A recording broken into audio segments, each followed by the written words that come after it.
안녕하세요. 경기 전분 석소입니다. 오늘 경기의 핵심 흐름과 무료 공유 내용 댓글에 남겨둔 링크에서 확인하실 수 있습니다. 경기 전 꼭 봐야 할 전력, 데이터, 전술 포인트 지금부터 바로 분석해 보겠습니다. 이번 매치업의 핵심은 신시내티 에반데르의 영리한 전방 압박과 산호세 수비 미드필더 사이 간격 불안정성이 정면으로 충돌하는 지점이다. 산호세는 수비와 미드필더 사이 공간에 대한 거리 조절이 일정하지 않아 압박을 받으면 수비형 미드필더의 초반 빌드업 패스 선택이 제한될 수밖에 없다. 신시내티의 에이스 에반데르가 적절한 타이밍에 전방에서 움직임을 맞춰 압박을 시도한다면 결국 케뱅 댕케이를 비롯한 신시내티의 공격진들에게 결정적인 역습 기회가 찾아올 것이다. 그리고 신시내티 선수들은 수많은 홈팬들 앞에서 승리를 선물하기 위해 동기부여 충만한 심리 상태를 유지하며 경기를 진행해 나갈 공산이 커 보인다. 켄지 음보마뎀의 활발한 움직임까지 더해진다면 신시내티는 전방에서부터 산호세의 빌드업을 지속적으로 압박하며 주도권을 가져갈 수 있을 것이다. 반면 산호세는 티모 베르너와 우세니 보우다의 개인 기량을 앞세워 역습 상황에서 승부를 볼 가능성이 있지만 후방에서부터의 안정적인 전개가 뒷받침되지 않는다면 그 빈도 자체가 제한적일 수밖에 없다. 닉 페르난데스가 중원에서 볼을 안정적으로 배급해주지 못한다면 산호세의 공격 전개는 산발적인 형태에 그칠 가능성이 높다. 신시내티는 홈구장의 뜨거운 응원 열기와 3백 구조의 안정적인 수비 조직력을 앞세워 경기 시종일관 주도권을 잡아나갈 것으로 예상된다. 경기가 진행될수록 산호세의 빌드업 불안이 누적되면서 신시내티의 역습 기회 역시 지속적으로 늘어날 공산이 크다. 종합적으로 판단할 때 이번 경기는 신시내티가 홈에서의 이점과 전술적 우위를 모두 앞세워 승리를 가져갈 가능성이 매우 높은 매치업이다. 이번 매치업의 핵심은 DC 유나이티드의 중원의 스위칭 불안과 내슈빌 아코스타의 영리한 침투 타이밍이 정면으로 충돌하는 지점이다. DC 유나이티드는 중앙 미드필더의 포지셔닝과 스위칭 플레이가 매끄럽지 못해 전환 상황에서 커버링이 느려지는 불안 요소를 안고 있으며 내슈빌의 브라이언 아코스타가 이 타이밍을 놓치지 않고 빠르게 침투한다면 수비 간격이 더욱 벌어질 수밖에 없다. 결국 상대의 수비 간격이 더욱 벌어지며 샘서리지를 비롯한 내슈빌의 공격진들에게 결정적 찬스가 만들어질 가능성이 매우 높은 구도다. 하니 무쿠타르가 중원에서 경기를 조율하며 아코스타와 서리지 사이의 연결고리 역할을 완벽하게 수행한다면 DC 유나이티드의 수비 조직은 계속해서 흔들릴 수밖에 없다. 반면 DC 유나이티드는 타이 바리보의 결정력과 페글로우의 측면 돌파를 앞세워 역습 국면에서 승부를 볼 가능성은 남아있다. 안드레 도젤이 중원에서 볼을 안정적으로 배급해준다면 DC 유나이티드 역시 전방 자원들에게 좋은 기회를 만들어줄 수 있지만 중원의 구조적 문제가 해결되지 않는 한 지속성을 담보하기는 어렵다. 내슈빌은 리그 3위권다운 안정적인 경기 운영 능력을 바탕으로 시종일관 경기를 자신들의 페이스로 끌고 갈 가능성이 높다. 특히 원정 경기임에도 불구하고 내슈빌의 전체적인 완성도가 DC 유나이티드를 웃도는 만큼 중원 싸움에서부터 확실한 우위를 점할 것으로 예상된다. 경기 후반으로 갈수록 DC 유나이티드의 중원 조직력이 더욱 흔들릴 가능성이 높아 내슈빌의 추가 득점 기회도 늘어날 공산이 크다. 종합적으로 이번 경기는 내슈빌이 중원 싸움에서의 우위를 앞세워 안정적으로 승리를 가져갈 가능성이 높은 매치업으로 판단된다. 객관적인 전력면에서 많은 전력적 차이를 보이고 있는 매치업이라 판단되며 콜럼버스의 세트피스 수비 불안이 승부의 핵심 변수로 작용할 가능성이 높다. 콜럼버스의 경우 코너킥 세트피스 수비 상황에서 하포스트 지역 디펜스 라인 구성이 매우 불안하며 그래서 근거리에서 잘라들어오는 상대 선수들의 헤더를 방어하기 어려운 구조다. 인터 마이애미의 센터백 자원들과 스트라이커가 니어포스트를 향해서 이 구간에 정확히 침투한다면 결국 묵직한 세트피스 한 방으로 분위기를 바꿀 수 있을 것이다. 그리고 콜럼버스 선수들은 이번 시즌 특히 원정 경기에서 심리적으로 위축되는 등 새가슴 성향의 플레이를 보여주면서 자멸하는 모습까지 노출했었기 때문에 오늘 경기 역시 원정에서 어려움을 겪을 공산이 커 보인다. 수아레스와 실베티가 중앙에서 지속적으로 압박을 가한다면 콜럼버스의 심리적 위축은 더욱 심화될 가능성이 높다. 텔라스코 세고비아가 중원에서 경기를 조율하며 세트피스 기회 자체를 자주 만들어낸다면 인터 마이애미의 우위는 시간이 갈수록 더욱 뚜렷해질 것이다. 반면 콜럼버스는 다니엘 가즈닥의 개인 기량을 앞세워 반격을 노려보겠지만 전력 차이와 원정 부담을 동시에 이겨내기는 쉽지 않아 보인다. 자말 티아레가 홀드업 플레이로 시간을 벌어준다 해도 이를 받쳐줄 이선 자원들의 지원이 부족하다면 실질적인 득점 기회로 이어지기는 어렵다. 경기가 진행될수록 콜럼버스의 세트피스 수비 불안과 심리적 위축이 동시에 노출되면서 인터 마이애미의 추가 득점 가능성도 계속해서 높아질 전망이다. 종합적으로 이번 경기는 인터 마이애미가 전력 우위와 세트피스 공략을 앞세워 안정적으로 승리를 가져갈 가능성이 매우 높은 매치업이다. 이번 매치업의 핵심은 뉴잉글랜드 풀백의 공격 가담 이후 벌어지는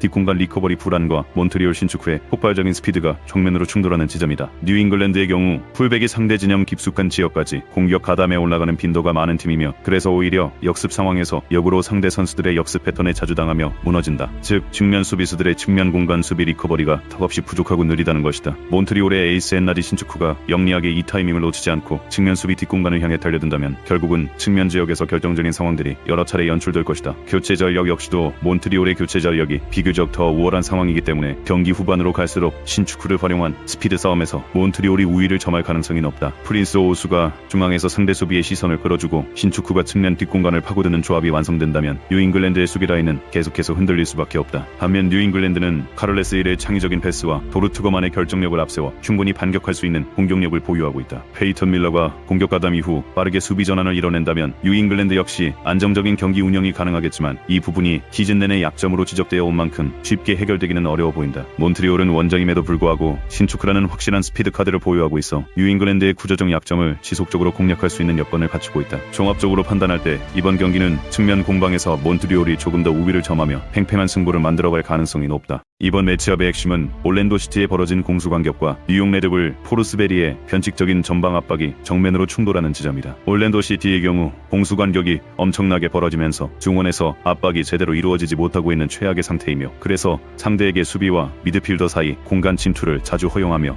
무너지고 있다. 뉴욕 레드불의 에이스 에밀 포르스베리가 변칙적인 전방 압박으로 압력을 가한다면 결정적인 득점 기회를 여러 차례 맞이해 나갈 수 있을 것이다. 케이드 카웰과 줄리안 홀이 벌어진 공간을 침투로 파고든다면 올랜도의 수비 조직은 계속해서 균열을 드러낼 수밖에 없다. 물론 이번 여름 이적 시장을 통해서 올랜도가 그리즈만을 영입하긴 했지만 그리즈만이 당장 올랜도 팀에 제대로 적응해 나가기까지 더 시간이 필요한 부분이기 때문에 그리즈만이 아무리 유명한 선수라 할지라도 당장 드라마틱한 퍼포먼스를 보여주긴 어려울 것으로 예상된다. 이반 앙골로와 저스틴 앨리스가 개인 기량으로 활로를 뚫으려 하겠지만 팀 전체의 구조적 문제를 단시간에 해결하기는 쉽지 않다. 뉴욕 레드불은 젊은 차원들의 패기와 포르스베리의 노련한 경기 조율 능력을 앞세워 시동일관 경기 주도권을 가져갈 가능성이 높다. 경기가 진행될수록 올랜도 시티의 공수감격 문제가 누적되면서 뉴욕 레드불의 추가 득점 기회 역시 계속해서 늘어날 공산이 크다. 그리즈만의 적응 기간을 고려하면 올랜도가 당장 확실한 반등 카드를 꺼내들기는 어려운 시점이라는 점도 변수로 작용한다. 종합적으로 이번 경기는 뉴욕 레드불이 전방 압박의 완성도를 앞세워 안정적으로 승리를 가져갈 가능성이 높은 매치업으로 판단된다. 이번 매치업의 핵심은 필라델피아의 측면 크로스 전개와 애틀랜타 중앙 수비진의 공중볼 대응 불안이 정면으로 충돌하는 지점이다. 인디아나 바실레프가 이러한 상황을 절묘하게 역이용한다면 결정적인 득점 기회를 여러 차례 만들어내면서 경기 흐름을 유리한 방향으로 바꿀 수 있을 것이다. 그리고 필라델피아 선수들이 탁월한 오프 더볼 움직임과 패스앤드 무브먼트를 통해서 볼 점유율까지 장악할 가능성이 높기 때문에 자연스럽게 더 많은 슈팅 기회와 슈팅 공간을 여러 차례 창출해 나갈 가능성이 높은 매치업이라 판단된다. 밀란 일로스키와 브루누 다미아니가 번갈아 침투하며 애틀란타의 마크 기준점을 흔든다면 페널티 박스 안쪽 공간은 계속해서 취약점으로 노출될 수밖에 없다. 반면 애틀랜타는 알미론의 개인 기량과 파파피코의 경험을 앞세워 역습 국면에서 승부를 보려 하겠지만 수비 조직 자체의 구조적 문제를 단시간에 해결하기는 쉽지 않다. 무음바가 중원에서 볼을 끊어내더라도 그 다음 전개 속도가 느려진다면 필라델피아가 다시 수비 대형을 정비할 시간을 벌어줄 뿐이다. 필라델피아는 홈에서 치르는 이번 경기에서 측면 크로스와 컷백을 앞세운 다양한 공격 루트를 통해 애틀랜타 수비 조직을 지속적으로 압박할 것으로 보인다. 경기가 길어질수록 애틀랜타 중원 수비진의 집중력 저하가 반복될 가능성이 높아 후반 중후반 구간에서 결정적인 실점 장면이 나올 공산이 크다. 필라델피아 벤치 자원의 활용도까지 감안하면 경기 후반 체력 저하 구간에서도 공격 강도를 유지할 수 있다는 점이 추가적인 강점으로 작용한다. 결국 이번 경기는 필라델피아의 측면 크로스 전개가 애틀랜타의 구조적 수비 약점을 지속적으로 파고드는 흐름으로 전개될 가능성이 높다. 이번 매치업의 핵심은 밴쿠버의 밀러가 만들어내는 공간 창출 능력과 LAFC 손흥민의 순도, 높은 결정력이 정면으로 충돌하는 지점이다. 밴쿠버는 전방 압박의 첫 라인은 강하지만 뒷라인 커버가 따라오지 못해 라인 간격이 넓어지는 약점을 안고 있으며 LAFC의 마크 델가도가 이 틈을 정확히 공략해 슈팅각을 만든다면 밴쿠버 수비가 미처 반응하지 못한 채 실점으로 이어질 가능성이 크다. 그럼에도 밀러의 공간 해석 능력과 브라이언 화이트의 마무리, 체이크 사발리의 개인 돌파가 결합된다면 밴쿠버 역시 홈에서 충분히 위협적인 공격을 전개할 수 있다. LAFC의 대한민국 국가대표팀 주장 손흥민의 결정력 역시도 LAFC 입장에서는 공격적으로 엄청나게 기대되는 옵션으로 어떤 흐름에서도 득점으로 연결시킬 수 있는 해결사 역할을 기대할 수 있다. 부안과의 스피드와 손흥민의 진투가 동시에 활성화된다면 밴쿠버의 넓어진 수비 라인은 두 방향에서 동시에 위협받는 구조적 딜레마에 놓이게 된다. 반면 밴쿠버는 윈너를 활용한 세컨볼 경합과 공간 침투를 통해 LAFC의 원정 부담을 파고들 가능성도 충분히 존재한다. 경기 초반 홈팬들의 응원 열기 속에서 밴쿠버가 빠른 템포로 주도권을 잡는다면 LAFC 입장에서는 리듬을 잡는데 다소 애를 먹을 수 있다. 결국 이번 경기는 양팀의 스타 자원들이 만들어내는 개인 기량 대결과 함께 수비 조직력의 격차가 승부의 결정적인 변수로 작용할 가능성이 높다. 밴쿠버의 수비 라인 간격 문제가 해소되지 않는다면 경기 후반으로 갈수록 LAFC의 공격 전개가 더욱 위협적으로 살아날 공산이 크다. 종합적으로 판단할 때 이번 경기는 양측 모두 골 냄새를 짙게 풍기는 공방전으로 흘러갈 가능성이 매우 높은 매치업이다. 오늘 경기 분석은 여기까지입니다. 더 자세한 경기 흐름과 무료 공유 내용은 댓글에 남겨둔 링크에서 확인하실 수 있습니다. 경기 전 핵심 정보는 경기 전 분석수에서 함께하세요. 구독, 좋아요, 알림 설정 부탁드립니다.